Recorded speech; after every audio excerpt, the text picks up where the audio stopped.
Ahoj přátelé, kamarádi. Chtěl bych vám představit naše křesadlo, kdo ho ještě neznáte, tak jak vypadá.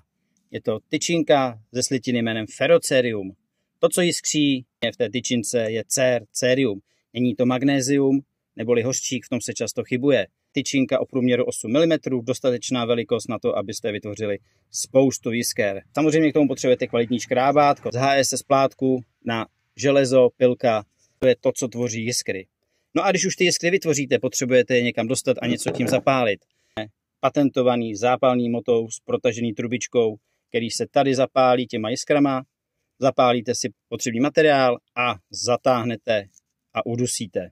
Pak to zase vytlačíte ven a máte připravený materiál na podpal. Kdo chce zvolit jinou variantu, může použít smolné dřívko z borovice, díky obsahu pryskyřice chytá velice dobře, naškrabou se hoblinky. Jednoduchá sestava, zabalená v úhledným jutovým pytlíku a dřívko můžeme vygravírovat třeba i jméno nebo přezdívku. Ideální dárek k narozkám, k Vánocům, pište, volejte, SMS-kujte, kouřové signály, vysílejte, rád vám jedno připravím na přání. Mějte se hezky, ahoj!